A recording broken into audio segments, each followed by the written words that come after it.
El Señor sea con ustedes. Y con su espíritu. Proclamación del Santo Evangelio de nuestro Señor Jesucristo según San Lucas. Gloria a ti, Cristo Señor. En el capítulo 4 del versículo 14 al 30. Jesús volvió a Galilea con el poder del Espíritu y su fama corrió por toda aquella región. Enseñaba en las sinagogas de los judíos y todos lo alababan. Llegó a Nazaret, donde había sido criado, y el sábado fue a la sinagoga, como era su costumbre. Se puso de pie para hacer la lectura, y le pasaron el libro del profeta Isaías.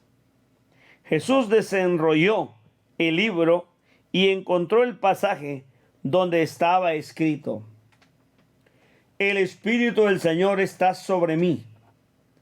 Él me ha ungido para llevar buenas noticias a los pobres, para anunciar la libertad a los cautivos y a los ciegos que pronto van a ver, para poner en libertad a los oprimidos y proclamar el año de gracia del Señor. Jesús entonces enrolló el libro, lo devolvió al ayudante y se sentó, mientras todos los presentes tenían los ojos fijos en él. Y empezó a decirles: Hoy se cumplen estas palabras proféticas y a ustedes les llegan noticias de ello. Todos los aprobaban y se quedaban maravillados mientras esta proclamación de la gracia de Dios salía de sus labios, y decían: pensar que es el hijo de José. Jesús le dijo: seguramente ustedes me van a recordar el dicho: médico, cúrate a ti mismo. Realiza también aquí en tu patria lo que nos cuentan que hiciste en Cafarnaúm. Y Jesús añadió: ningún profeta es bien recibido en su patria. En verdad les digo que había muchas viudas en Israel en tiempo de Elías, cuando el cielo retuvo la lluvia durante 3 años y medio, y una gran hambre asoló a todo el país. Sin embargo, Elías no fue enviado a ninguna de ellas, sino a una mujer de Sarepta, en tierra de Sidón. También había muchos leprosos en Israel en tiempo del profeta Eliseo, y ninguno de ellos fue curado, sino Naamán el sirio. Todos en la sinagoga se indignaron al escuchar estas palabras. Se levantaron y lo empujaron fuera del pueblo, llevándolo hacia un barranco del cerro sobre el que estaba construido el pueblo, con intención de arrojarlo desde ahí. Pero Jesús pasó por en medio de ellos y siguió su camino. El Evangelio del Señor. Te alabamos, Cristo Señor.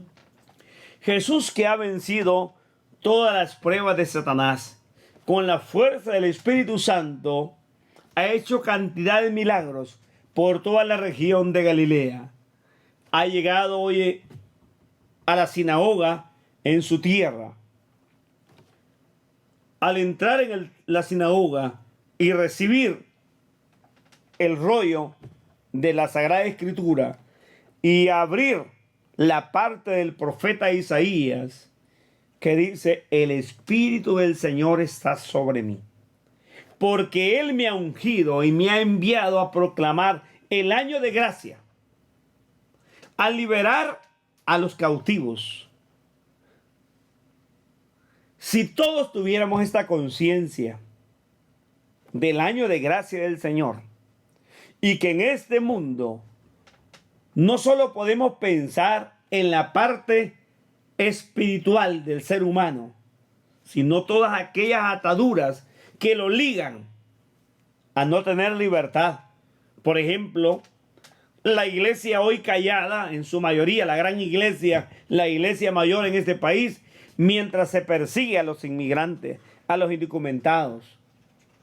Pero la iglesia bien recibe el dinero de los pobres que van a la misa, y los pobres, como viven en una ceguera, que ni siquiera reaccionan. En muchas iglesias solo se pide el dinero, pero no se apoya a los pobres. Jesús habla de la gran liberación, de la denuncia de las injusticias, porque el Espíritu está sobre él. Cuando es el Espíritu que nos ilumina, no tenemos conformismos ni miedos, sino vivimos en libertad y nos movemos en la libertad. Cristo va a hablar de que el reino de Dios ha llegado, que está presente y que todos debemos dejarnos guiar por ese Espíritu Santo. Jesús va a retar también a ellos diciéndoles: hoy ustedes me van a decir que hagan milagros, todo lo que han oído que yo he hecho en otros lugares, que lo haga aquí. Y dirán: médico, cúrate a ti mismo. Jesús va a decir: óigame, en el tiempo del profeta Eliseos, los judíos no fueron curados, sino Naamán, que era extranjero. También en la viuda de Sarepta, no fue una judía, sino la viuda que no era judía, donde el profeta Elías comió y bebió y nunca le hizo falta nada. La gente se indigna. Siempre el pueblo se va a poner a la defensiva, agresivo, cuando se le está denunciando el pecado. Y cuando se le ilumina su realidad, no le gusta, le incomoda. Y así tomaron a Jesús a la fuerza. Lo llevan al despeñadero, quieren acabar con él. Si con Jesús hicieron eso, como Cristo lo dijo en Juan 18, si esto hicieron con el árbol verde, ¿qué no harán con ustedes? Quiere decir que si somos fieles al Evangelio y seguimos a cabalidad a Jesucristo, lo que nos espera son persecuciones, maldiciones, cárceles e incluso la muerte. Pero si vencemos toda clase de tentación y estas pruebas, entonces tendremos su gloria, porque cada uno de nosotros hemos sido llamados a vivir siguiendo a Jesús y no viviendo en mediocridad, creyendo que eso agrada al Señor. Por eso Jesús dijo que el día del juicio muchos le vamos a decir: comí, bebí, prediqué en tu nombre. Y Él nos dirá: maldito, vete, no hicieron la voluntad de mi Padre. Que tengamos la gracia y la capacidad de hacer la voluntad de Dios. Amén.